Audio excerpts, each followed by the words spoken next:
Welcome to episode 3 of our Cutting Edge podcast. I am absolutely thrilled this morning that we have a real pioneer of the social media in surgery and social media in healthcare movement, Professor Julio Mayol. We'll be talking about a variety of things, and I'm really hoping that you're going to get to know Julio a lot better. You're also going to be able to understand a little bit about the evolution of social media, but also understand a little bit more about the person as well. As usual, I have my host with me, Dr. Venkatesh Munikrishnan, and we'll hopefully be getting a good chat again as we have done in the previous episode. So welcome, Julio, and thank you very much for joining us. Welcome, Julio. Thank you very much, Manish, and thank you very much, Venki. I think this is a great opportunity to see beyond what we see on our screens, just on our timelines. I think that is interesting. We are people and we need to express ourselves and get in contact with others in order to develop surgery further. Well, no, I think that thank you very much for joining us this morning. Venki, how are you this morning? Good. It's about 4 o'clock in Chennai, and it's the weather's looking good. So yeah. Well, excellent. Okay, well, without further ado, let's move on. But for all the viewers out there, please hit the subscribe channel. You're able to then get additional content, as well as hopefully join us for some chats personally, but also get access to all the videos and trailers in the Cutting Edge series.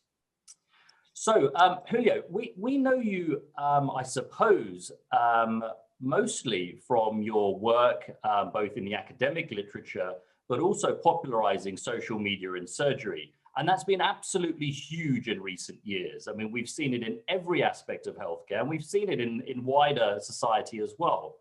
But what I really want to get into this morning is, let's hear a little bit about you. What were you doing before social media? Where did this passion come from? Many will not even know that you are a colorectal surgeon. So tell us a little bit about that journey that led you to this point. Thank you, Manish, for that question. I think it's important to explain that I'm not only on Twitter, that something happened to me for many years before I reached this point. I decided to become a surgeon when I was 5, and with no previous history of surgery in my family. It does not run in my blood. I'm a dirty blood person in terms of surgery.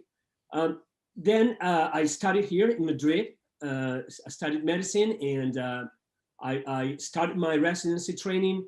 And when I was a third-year resident, Julio Garcia Aguilar, who you may know, came back from the United States after getting his retraining at the Beth Israel Deaconess Medical. At that time, it was the Beth Israel Hospital in Boston, and then in Minneapolis, and with a fellowship. So he influenced me a lot. And then when I was a 4-year resident, he helped me to go to the Beth Israel, where I met Jeff Matthews and Richard Hoden. And I spent 3 months in a rotation there. And then I decided to went back to Boston when I was done with my residency. And I became a research fellow in surgery at Harvard Medical School. I did a lot of basic research. I published in the American Journal of Physiology, for example, understanding how ammonia affected colorectal epithelial cells in terms of chloride secretion and barrier function. It was an amazing experience, and when I came back, I set up my own lab here in Madrid, and at the same time, I developed my career as a surgical oncologist and colorectal surgeon. And those influences, Julio Garcia Aguilar and Jeff Matthews, are critical for what I have become later in life, because my experience at Harvard and my experience with T84 cells and cell culture showed me that we are networks, that we are connected, and that we can be observed, can be analyzed, and if you connect with the right people, you can generate tremendous things, tremendous success, and beautiful things. And that's how my life started. I came back for 10 years. I had my own lab. It was funded by the Spanish National Institute of Health. But after 10 years, Jeff Matthews fellows decided that we should abandon basic research and moved into technology, because even in the 21st century, we still use basically the same technology we were using 200 years ago to basically do the same things. And we started to think that we should push technology forward if we wanted to modernize surgery. And Jeff Matthews was inspirational for that. So much of what I have achieved is due to the influence of my mentors, especially Julio Garcia Aguilar and Jeff Matthews. So it's interesting that we've had this discussion before in London in the last year or two, where you've used this analogy of the cell culture work that you did and your observation in looking at how cells reacted under the microscope with how human beings react. And you know, you allude to it now in this discussion of networks. And to tell us a little bit more about that. Tell us how you view, I don't know, Brownian motion and human behavior. Yeah, it is very interesting, because basically cells are the basic bricks of life. I mean, but they have their own machinery. They try to connect with each other in order to cooperate to generate tissue, or in cell culture is a monolayer. And when you observe them with the right tools, you can see them connect, then you can stimulate them and they generate a response, an impact. We just measure it and we publish. That's what we do with cell culture. Graham Mackenzie also explains this. He has also seen this analogy between social networks and social media and cell culture. But for us, it's the same. It depends on the distance of the observation. If you focus from a distance, you see human people, people interacting and collaborating in order to generate something that many times is very valuable. Sometimes it can be dangerous, of course, but for surgery, for our craft, our work, collaboration can be extremely fruitful. And now we use a different tool to measure that. First, Rebecca Grossman has published on this. First, we connect, then we infect the network, and people get motivated and engaged, and then finally we end up having an impact. And we see this with different tools. We have Twitter analytics, Twitonomy, or Simpler, and those tools allow us to analyze data, to extract knowledge from something that doesn't seem to have anything to do with surgery, but it is very relevant to extract tacit knowledge from our social interactions. And surgeons, we have disregarded that because we're very concerned with technique, with technical skills, with how we use the suture, how we handle the right angle. But we never paid that much attention to knowledge, to personal resourcefulness, to cognitive skills needed in order to get the best result possible for our patients. So before we continue the discussion about social media and perhaps even the pitfalls of that, let's just take it back a bit to, you come back to Madrid with this wealth of technical, innovative knowledge that you bring from your fellowship and from your work out in the States. And then where does Julio Mayol go at that point with all of this head brimming with ideas? I was 30 something. I went back to my hospital, Hospital Clínico San Carlos, where now I serve as chief medical officer. And I started to do surgery as crazy. I worked long hours, surgeon's hours, then combining clinical work with research and also with teaching. I wanted to imitate those I admire the most. So what I did is I tried to replicate what I had seen before in the United States and also in Spain.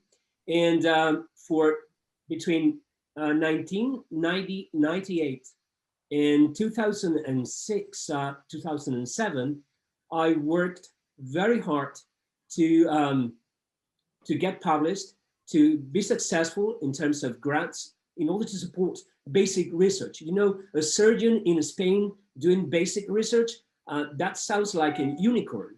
I had to fight this perception of this weird guy coming back from the United States, telling us that he can do basic research and can also spend time doing clinical work. I had a huge workload. Basically, I started laparoscopic colorectal surgery in Madrid. My doctoral thesis was about laparoscopic surgery, was on laparoscopic surgery. So I challenged many of the ideas, many of the prejudices about laparoscopic surgery and colorectal surgery. Then robotics were initiated at my hospital, 2006. So I also became a robotic surgeon. I did several cases, although I don't think that's the perfect solution.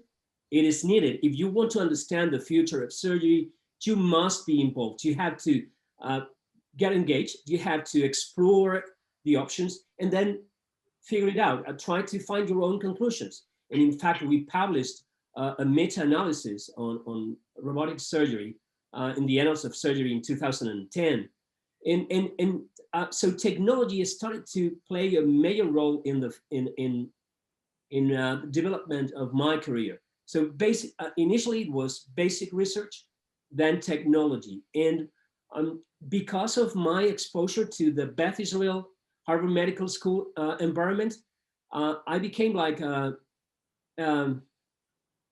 this very, how to put it, it was this creative destruction of anything. But I tried to find the weaknesses of any solution in order to make it better. That's how my brain works. I don't want to exclude anything. I am very open-minded, but I want to find the weaknesses of every solution because there is no perfect solution. So I abandoned gradually basic research and moved into technology, image-guided surgery, gamma cameras to identify sentinel lymph nodes in colorectal cancer. I explored many different options. I worked hard, and then in 2010, I became the chief of the division of colorectal surgery at Hospital Clínico San Carlos.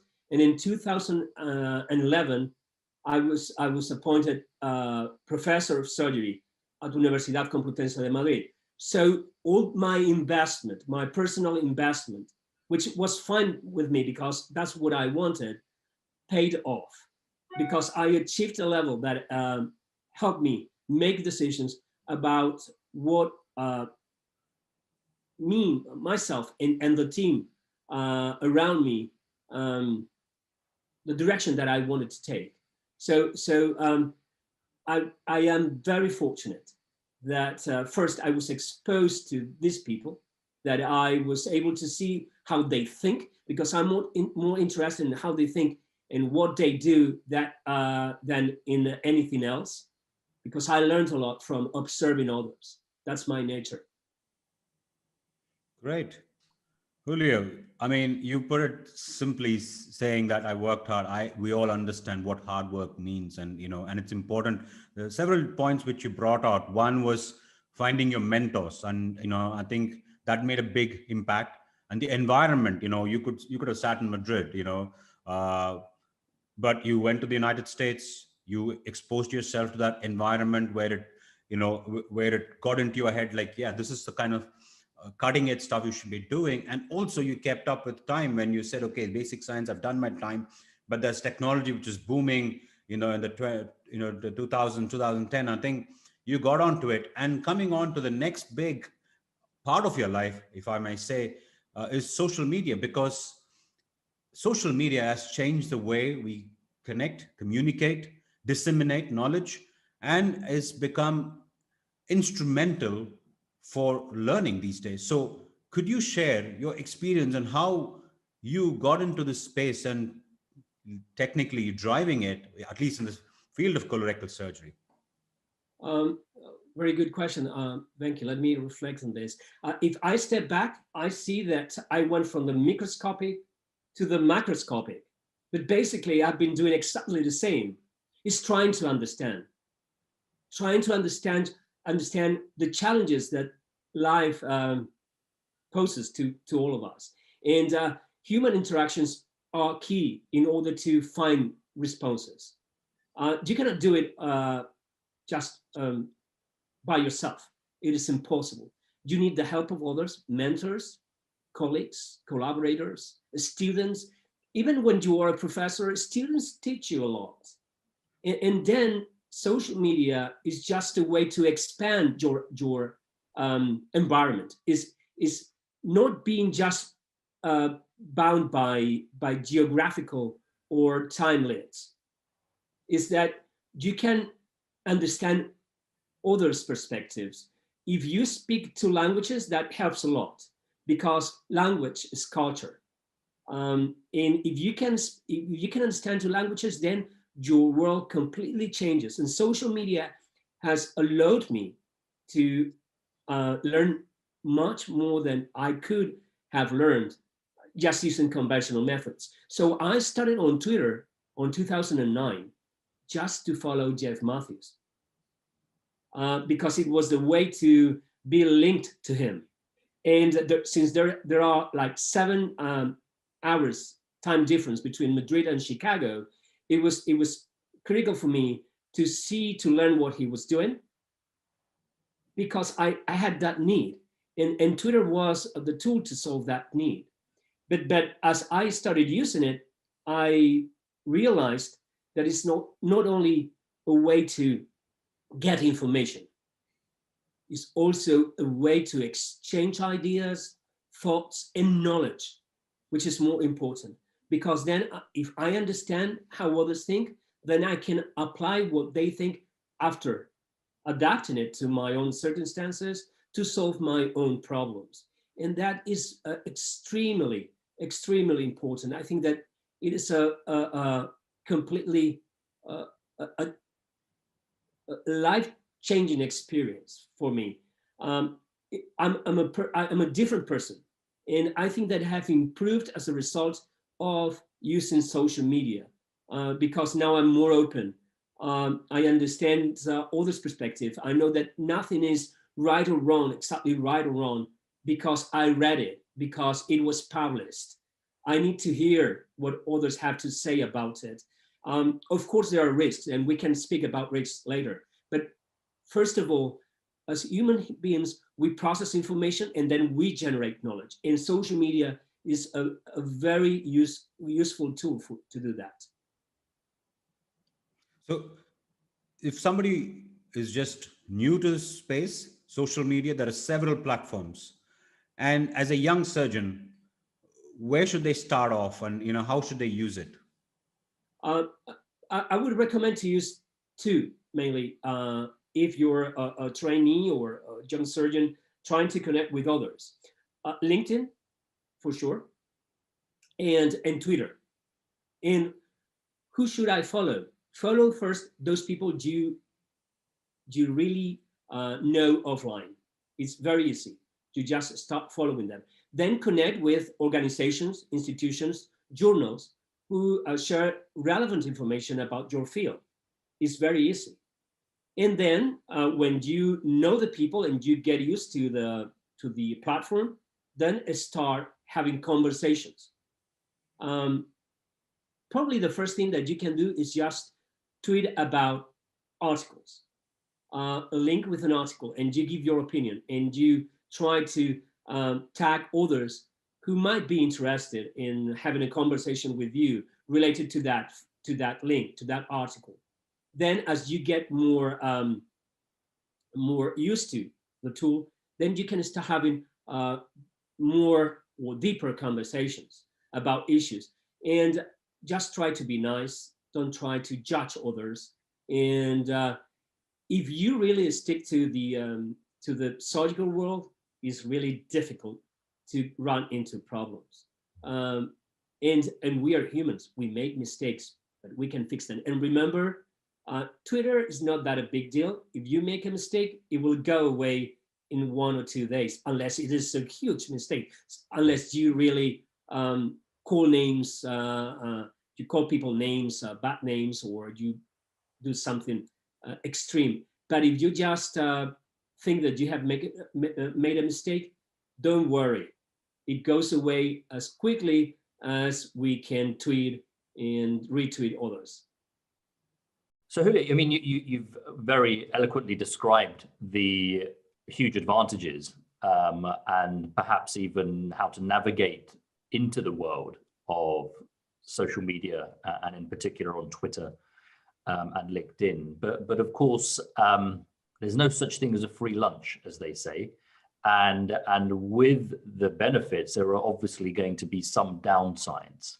And I suppose we can see that in the wider society of how social media can be exploited for nefarious purposes. Now, clearly, the world of medicine and surgery perhaps is not quite so nefarious, but is there a danger of powerful influencers essentially guiding and directing the conversation, whatever that may be? And are there any examples that we've come across in recent years from a downside point of view? Yeah, well, the danger with these platforms, with these massive platforms, is polarization. That's a problem. It's very easy to create fear. I mean, fear is a major driver for polarization, and people use it. So the problem is, if you only follow a very selected, very small group of people that use ideology to polarize positions, that's a big problem. Then you are in an echo chamber, and that's very risky, even for scientists, even because we think that what we think is true. And that's a danger for scientists. For a scientific mind, nothing is true. Everything can be questioned. And we need, when you connect with people, you need diversity in order to understand many different perspectives. We have to be, if we want to be, we want to keep our field within this scientific world, we need to be able to question any hypothesis, to question any result. That's part of it. If you only deal in absolutes, like Master Yoda said, people who deal in absolutes may be dangerous for your social network, because nothing is black or white. There are many gray areas in between. And we need to be mature enough in order to understand that. I try to avoid not political issues in surgery and medicine in general, political, but I try to avoid ideology positions. I think that we as healthcare professionals must have our opinions about healthcare policy and what is good and bad. That's fine. What I don't want to say is I vote for Y or X. That's not a good idea. Yeah. Because it polarizes.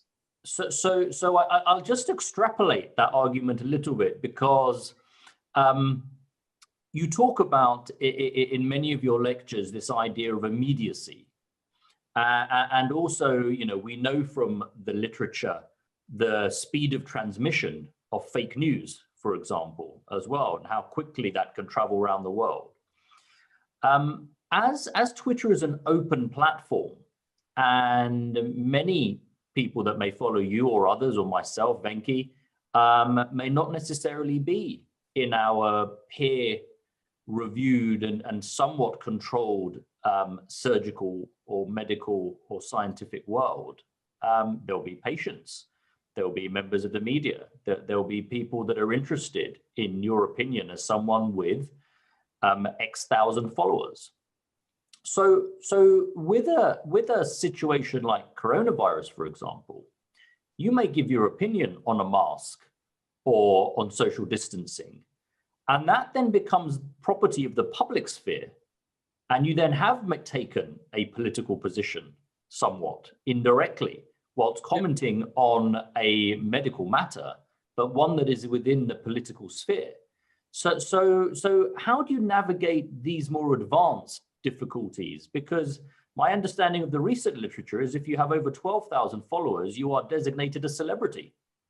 So that would make you a celebrity. Well, in fact, last night I was on national TV speaking about COVID-19, the COVID-19 crisis. I appear regularly on national TV with probably like 1 million, 2 million people listening and watching what I say. So what I try to do is avoid. I try to make very neutral comments, not blaming anyone, because this. I try to avoid blaming or calling people or giving names to whatever is done. What I try to do, I try to explain what is going on, what the facts are, and how I see that we should be proceeding. For example, we're in Madrid, we have a big issue. We had like the second wave, and we are not quite sure whether we're starting the third wave. So I'm not saying whether the regional government or the national government is to blame. What I say is we need a plan, we need a consistent plan, and we have to deliver. We cannot be doing one thing one day and then the opposite thing the next day because people get confused. What I try is to be coherent and then give some background information with scientific evidence to support what I say. But I try to avoid siding with one or the other political parties or whatever, because I'm the medical director of a huge hospital in Madrid. I am responsible for over 1,000 doctors at my institution. I cannot polarize them. I need to be neutral as much as I can be. Of course, I can always make mistakes. For example, for some time, I didn't recommend to use the face mask because the World Health Organization was not recommending it. Then all of a sudden they changed. So I appeared on national television and I said, I apologize. I have to swallow my words because now the evidence is different. And I think that one must be coherent and ready to acknowledge mistakes. It was not an error or something that I did to mislead people. I was basing my recommendations on World Health Organization recommendation at that time, but knowledge changes. So what one has to do is to publicly explain what was wrong and why it was wrong. And I think that if healthcare professionals don't do that, others will do it. Just because we think that keeping ourselves out of social media, things are not going to happen, is like candid, isn't it? Okay, Julio, great conversation. Now, to follow that, I have a question for you on our current situation, which the entire globe's facing, the COVID-19 coronavirus pandemic. Now, that's had an impact on absolutely everyone across the world. Now, more importantly, in surgery and training. Now, our residents and trainees are with us. The patients who are coming with COVID-19 are being treated. Surgeons in some parts of the world are being sort of redrafted into going and treating these COVID-19 patients. That's one issue.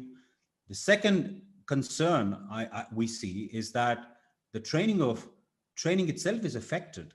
And how do we compensate, or how do we deal with it? And with the experience we've learned from social media, which connects people together, and different platforms which are being incorporated on a daily basis to deal with this disconnect with seeing patients, or in clinics, for example, telemedicine has come in to play a big role. So where do you see this space going, and what are your thoughts on dealing with training?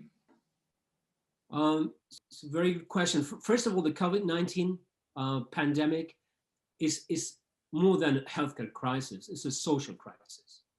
It has revealed the weaknesses in our not the social media, social networks, our society. And it's also a societal crisis. And all of us are affected by this. We have COVID-19 patients who need care, and we don't have treatments for the virus. We don't have a vaccine yet. So things are not going away just because we want them to go away. Then we have COVID-19 negative patients, and many of them are surgical patients. Their procedures have been postponed. Some of them will suffer from this, and we need to figure out how to solve this problem, this complex issue, which also relates with surgical training. How our residents, our surgical trainees are exposed to a reasonable number of cases of patients to learn, to acquire the knowledge and the skills in order to practice good and safe surgery in 5 or 6 years. So there are many solutions. First of all, we need to rethink training. We need to understand how to accelerate cognitive training. There are several technological solutions in order to do that. But remember that surgical training is social. We need to be connected. Social media can be one of the technological solutions to compensate for this decline in surgical training due to COVID-19. In addition to that, we probably can take advantage of all these connections in order to, when it will become possible, send our residents to different locations to acquire the experience that they didn't get because of COVID-19. So there are technological solutions, social media being part of it, and also social solutions to get at many opportunities we have. Let's remember that there are low-income countries that need our collaboration. So probably we can try to take advantage of all of this. We need to be creative, innovative. We cannot get different results if we just repeat the same old methods. Great answer. Great one. Manish? So Julio, I think what are the exciting technological innovations that you see now? I mean, you've detailed a story over more than 2 decades, and a lot of the things that you mentioned, people were talking about robotics now. You were practicing this in the early 2000s. You foresaw many of the social media movements again years before they've become popular like they have done now. So what do you see? What gets you excited in over the next 5 to 10 years? Either forcing our hand through situations like the pandemic, or a need from the technology that is now available? The technologies that I think that will make a difference in probably 5, 10 years. First of all, image-guided surgery. All these technologies to help us navigate and be very accurate and precise. Both things, accurate and precise, which is not the same. Secondly, artificial intelligence plus robotics, combination of both. Because it's not only about the technique, it's about the decision-making process. So most errors are made before we start the procedure, just because we made the wrong decision. So basically, this combination of artificial intelligence in robotics, I think it will transform how we practice surgery. And then social technology, trying to understand how we think, how we connect, how we create the standard of care. Nowadays, it's because of key opinion leaders and publishers that decide that this is more important than this paper is more important than this one, so it becomes popular. Key opinion leaders push forward this concept and idea instead of the other, but we don't understand that pretty well. So there's a lot of social technology and also related to IT, to information technology. So basically, again, image-guided technology, and related to that, nanotechnology and CRISPR technology in general. Second, artificial intelligence and robotics. Third, social technology, to understand how we think and how we make decisions. Well, thanks, Julio, for this fantastic conversation. We learned a lot about your background, coronavirus, how we deal with social media. There is so much stuff people are going to get out of this interview. And guys, if you subscribe to our channel, you'll get regular updates, and maybe we'll do a live, YouTube as well, in time. So thank you, Julio, again, and Manish for joining us in this conversation, and hope to see you all soon in person. Thank you very much. Great. Thanks, Julio. It's been fantastic.